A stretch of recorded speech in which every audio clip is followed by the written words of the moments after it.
L'un des principaux objectifs philosophiques du stoïcisme est d'aider chacun à découvrir et à exploiter son plein potentiel pour mener une vie épanouie et vertueuse. C'est pourquoi cette philosophie ancienne regorge de sagesse pour repousser ses limites et devenir la meilleure version de soi-même. Alors dans cette conversation, je vais partager avec vous 4 méthodes fondamentales qui vont apporter un changement radical dans les domaines les plus importants de votre vie. Mais avant de commencer, si vous êtes nouveau sur la chaîne, pensez à vous abonner et à activer la cloche de notification pour ne manquer aucune de nos vidéos qui vous aideront à libérer votre plein potentiel et à atteindre vos objectifs. Et n'oubliez pas de laisser un pouce bleu si vous appréciez le contenu et de partager vos réflexions dans les commentaires. Maintenant, sans plus tarder, plongeons dans cette vidéo et commençons ce voyage ensemble vers la meilleure version de vous-même. C'est parti! Définissons le fameux thème « Réaliser le potentiel de soi ». Selon les stoïciens, le « potentiel de soi » fait référence au talent, aux capacités et à la force intérieure dont chacun dispose naturellement et qui peuvent être développées par l'éducation, la persévérance et la maîtrise de soi. Comme l'a dit Sénèque, nous recevons de la nature un esprit capable de s'élancer vers de grandes choses. Notre potentiel est illimité car il dépend de notre volonté plutôt que de conditions externes. Notre véritable richesse réside donc dans ce qui est en notre pouvoir, c'est-à-dire nos vertus et notre caractère, non dans des biens précaires et soumis au hasard. Pour Épictète, l'homme est libre lorsqu'il veut et ne veut que ce qui dépend de lui. Ainsi, réaliser son plein potentiel consiste avant tout à développer ses qualités intérieures en faisant le meilleur usage possible de sa raison pour conduire une vie épanouissante. En effet, voici les 4 méthodes purement stoïques pour réaliser votre plein potentiel. Méthode numéro 1, cultiver l'amour de l'effort. Le stoïcisme nous enseigne qu'il n'est point de progrès, de réalisation de son plein potentiel sans effort. Notre époque a tendance à valoriser la facilité, l'aisance, la prise de raccourcis, mais c'est précisément dans la difficulté que résident nos plus grandes opportunités de croissance. Comme le disait Marc Aurèle, l'excès d'effort fatigue le corps, mais la paresse détruit l'âme. Notre plus grande force ne réside pas dans des talents ou capacités innées, mais bien dans notre persévérance face à l'adversité.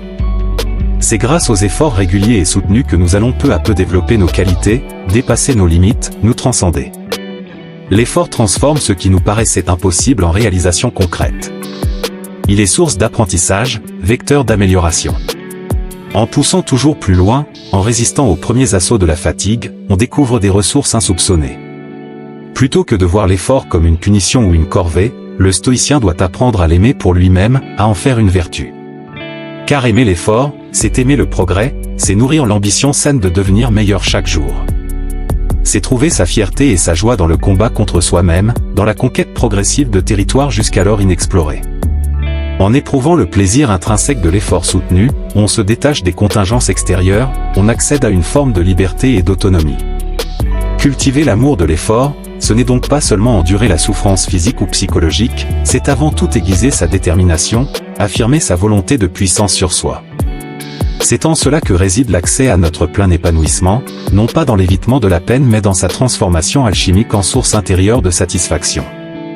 L'amour de l'effort est le chemin initiatique par lequel notre potentiel se déploie et s'épanouit au travers de toutes les épreuves de l'existence. Le stoïcisme nous enseigne que la clé du bonheur et de la réalisation de son plein potentiel réside avant tout dans notre capacité à maîtriser ce qui dépend de nous, et à accepter avec sérénité ce qui ne dépend pas. Comme le disait Épictète, la volonté est libre quand elle veut seulement ce qui dépend d'elle et ne s'attache à rien d'autre. En effet, trop souvent nous gaspillons notre énergie dans des luttes vaines contre des éléments extérieurs incontrôlables, au lieu de nous concentrer sur notre seule maîtrise, notre développement personnel par le travail sur nos pensées, désirs et actions. Or c'est précisément là que se logent les clés de notre progrès et de notre épanouissement. Plutôt que de nous laisser entraver dans notre élan par les aléas du hasard ou la malveillance d'autrui, apprenons à faire le départ entre ce qui relève véritablement de nous et ce qui n'est pas de notre ressort. Affranchis des contingences, nous pourrons alors déployer sereinement nos talents. Loin des effets néfastes de l'attachement et des jugements hâtifs vis-à-vis d'événements impermanents, nous gagnerons en sérénité pour diriger au mieux nos efforts là où ils peuvent porter leurs fruits. En cessant de lutter contre ce qui ne dépend point de nous pour nous concentrer sur la seule chose à laquelle nous ayons accès, notre propre perfectionnement moral, nous échapperons aux souffrances inutiles et découvrirons notre capacité à nous dépasser librement. Maîtriser ce sur quoi nous avons pris et accepter avec sagesse le reste, telle est la clé stoïcienne pour donner libre cours à notre potentiel. Car c'est en assumant pleinement nos responsabilités, sans nous laisser distraire par ce qui échappe à notre volonté, que nous pouvons accomplir de grandes choses. Méthode numéro 3, accepter l'impermanence des choses. Le stoïcisme nous invite à prendre pleinement conscience de l'impermanence universelle pour accéder à une forme de libération intérieure. En effet, comme le soulignait Marc Aurèle, rappelle-toi que tout est soumis au changement et à la destruction. Notre appétit effréné de possession et notre attachement excessif aux biens matériels nous rendent aveugles à cette vérité essentielle, rien en ce monde n'est éternel, tout est voué à se transformer, à disparaître tôt ou tard. Les gens, les situations, notre corps lui-même ne sont que passage.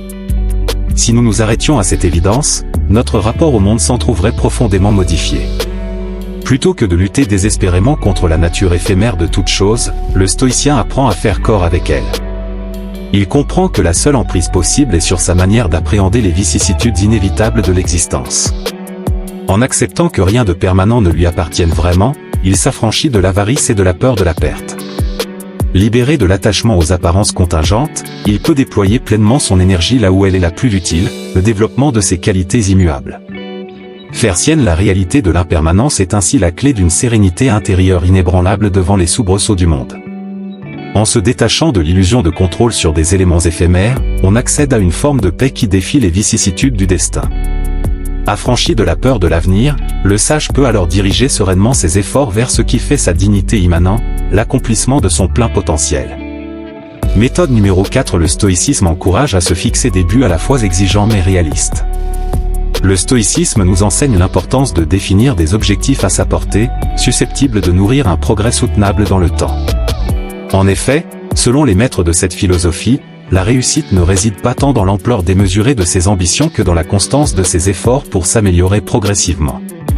Plutôt que de s'épuiser dans des projets irréalistes, le sage stoïcien commence par s'interroger sur ses véritables capacités et sur les moyens dont il dispose pour les développer de manière méthodique. Il comprend que le progrès est affaire de régularité plus que de performances ponctuelles, et qu'un but trop éloigné des limites actuelles risque de lasser sa détermination. Fixer des objectifs trop faciles serait également contre-productif, puisqu'il s'agit avant tout de se dépasser pour progresser. Le juste milieu réside dans la définition de défis concrets, exigeant un effort mais à la portée immédiate du travail fourni. Des buts trop facilement atteignables ne pousseront pas à se transcender, tandis que des ambitions hors de proportion risquent de décourager. En choisissant des objectifs suffisamment stimulants pour obliger à sortir de sa zone de confort, tout en demeurant accessible grâce à un investissement régulier, on se donne les moyens d'avancer sûrement mais sûrement. C'est dans le dépassement progressif et soutenu de soi que le stoïcien puise sa fierté, non dans des prouesses éphémères. En s'astreignant à un effort constant mais raisonné, il révèle durablement son véritable potentiel par touches successives.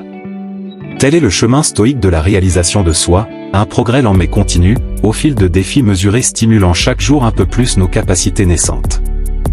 Méthode numéro 5, la connaissance de soi. Le stoïcisme accorde une importance capitale à la connaissance de soi, considérée comme le point de départ indispensable à toute entreprise de perfectionnement personnel. En effet, pour progresser efficacement, il convient avant toute chose de se comprendre soi-même en profondeur. Comme le disaient les anciens stoïciens, connais-toi toi-même.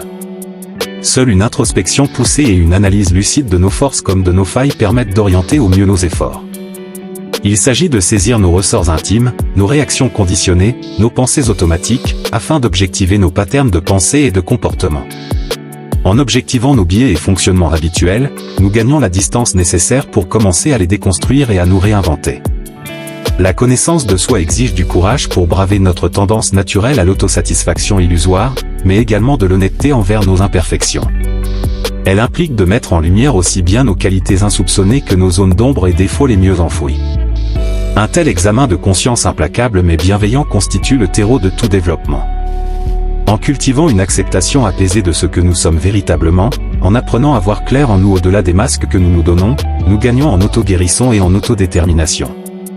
Seules des prises de conscience authentiques autorisent une progression libre et épanouie vers le meilleur de nous-mêmes.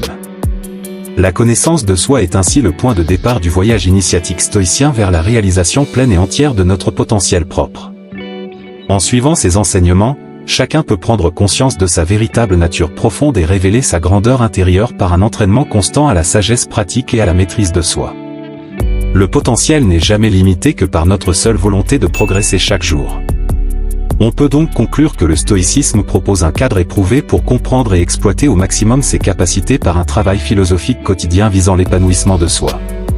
Et voilà, c'est tout pour aujourd'hui. J'espère que cette vidéo vous a inspiré et vous a donné les outils nécessaires pour avancer sur votre chemin vers le succès et l'épanouissement personnel. Si vous avez aimé cette vidéo et que vous souhaitez en voir plus comme celle-ci, n'oubliez pas de vous abonner à notre chaîne et d'activer la cloche de notification pour être alerté à chaque nouvelle publication. N'oubliez pas également de laisser un pouce bleu si vous avez apprécié le contenu et de partager vos réflexions dans les commentaires. Ensemble, nous pouvons accomplir de grandes choses.